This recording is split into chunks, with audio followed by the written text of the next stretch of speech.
வணக்கம் நண்பர்களே, உங்கள் எம்எஸ். தமிழகத்தை பொறுத்த வரைக்கும் 10, 11, 12ஆம் வகுப்பு மாணவர்களுக்கு பொதுத் தேர்வு தேதிகள் அறிவிக்கப்பட்டு பொதுத் தேர்வுக்கான ஏற்பாடுகள் மும்முரமாக நடந்துக்கிட்டு இருக்கு. இந்த சூழ்நிலையில் பாடத்திட்டங்களை குறைக்க வேண்டும் அப்படிங்கிறது கோரிக்கையாக நிறைய இடத்துல வைக்கப்பட்டுக்கிட்டு வருது. இது சம்மந்தமாக நேற்று நம்ம பள்ளிக்கல்வித்துறை அமைச்சர் ஒரு பேட்டி கொடுத்ததா ஒரு தகவல் வெளியாகிருக்கு.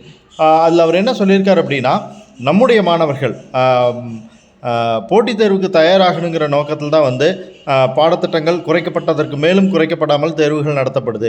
ஏற்கனவே 30லேருந்து 35% பாடங்கள் குறைக்கப்பட்டிருக்கு. அந்த பாடப்பகுதிகளிலிருந்து தான் தேர்வுகளுக்கான வினாக்கள் கேட்கப்படும் அப்படிங்கிறத சொல்லியிருக்காரு.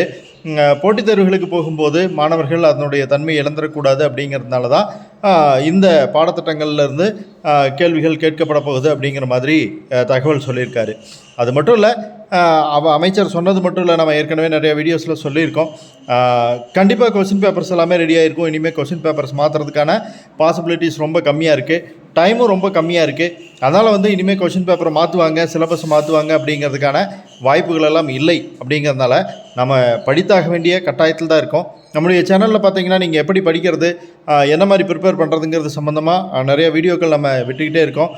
கண்டிப்பாக பாருங்கள், உங்களுக்கு யூஸ்ஃபுல்லாக இருக்கும். படிக்கிறதை ஈஸியாக ஆக்கிறதுக்கான மெத்தட்ஸ் அதில் சொல்லிக்கிட்டே வர்றோம். நம்ம என்ன தான் போராடினாலும் என்ன தான் சொன்னாலும் இப்போதைக்கு ஒரு விஷயம் உறுதியாயிருச்சு. குறைக்கப்பட்ட அந்த 65% பாடத்திட்டத்திலேருந்து கேள்விகள் வரப்போகிறது கண்டிப்பாக நடக்கத்தான் போகுது.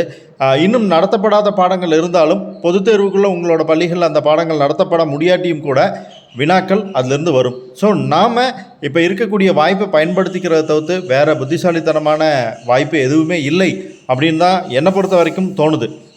கண்டிப்பாக இது வருத்தத்திற்குரிய நிகழ்வு தான். மாணவர்களோட தரப்புலேருந்து பார்க்கும்போது எனக்கும் நல்லா புரியுது. நம்மகிட்ட படிக்கக்கூடிய மாணவர்களும் கூட ரொம்ப வருத்தத்தில் தான் இருக்காங்க. இந்த பாடங்களை படிக்க முடியல, எவ்வளோ போர்ஷன்ஸ் இருக்குது, எப்படி கம்ப்ளீட் பண்ணுறது அப்படிங்கிற குழப்பம் அவங்களுக்குள்ளே இருக்குது. இதற்கிடையில் பார்த்திங்கன்னா சில பர்டிகுலர் டீச்சர்ஸ் என்ன பண்ணுறாங்க அப்படின்னா, அவங்களோட சப்ஜெக்டை மட்டும் படிக்கணும் அப்படின்னு சொல்லி ஃபோர்ஸ் பண்ணுறதை பல பள்ளிகளில் பார்த்துருப்பீங்க. அவங்க சப்ஜெக்டில் சென்டம் எடுத்தால் போதும், அவங்க சப்ஜெக்டில் ஆல் பாஸ் பண்ணால் போதும் அப்படிங்கிற மென்டாலிட்டியில் இருக்காங்க. கண்டிப்பாக கல்வித்துறை அதிகாரிகள் இதை கவனிக்கணும். எல்லா பாடங்களுக்கும் முக்கியத்துவம் கொடுத்து மாணவர்கள் படிக்கல அப்படின்னா அவங்களோட எதிர்காலம் கேள்விக்குரியதாயிரும். இப்போது ஃபார் எக்ஸாம்பிள் ஒரு பர்டிகுலர் சப்ஜெக்ட் இருக்குது, அந்த சப்ஜெக்டை மட்டும் கான்சன்ட்ரேட் பண்ணுறாங்க அப்படின்னா அந்த சப்ஜெக்டில் மட்டும் மார்க் எடுத்துகிட்டு மற்ற சப்ஜெக்டில் மார்க் எடுக்காமல் போகிறதுக்கான வாய்ப்புகள் உண்டு. அது மட்டும் இல்லை, இப்போ 3வது திருப்புதல் தேர்வு அவசியமே இல்லாத ஒன்று அப்படின்னு தான் தோணுது. இந்த திருப்புதல் தேர்வை இந்த சந்தர்ப்பத்தில் வைக்கிறதும் கூட கடுமையான பின்விளைவுகளை ஏற்படுத்தும். அது மட்டும் இல்லாமல் 4 நாட்களுக்கு மாணவர்களுக்கு துறை சார்ந்த வல்லுநர்களை கொண்டு பயிற்சி அளிக்கணும் அப்படின்னு சொல்லியிருக்காங்க. ப்ராக்டிக்கல் வரக்கூடிய இந்த சந்தர்ப்பத்தில் பள்ளிக்கல்வித்துறையிலேருந்து வெளியாக இருக்கக்கூடிய இந்த மாதிரியான அறிவிப்பு மாணவர்களுடைய படிக்கும் நேரத்தை மேலும் எடுத்துக்கும்.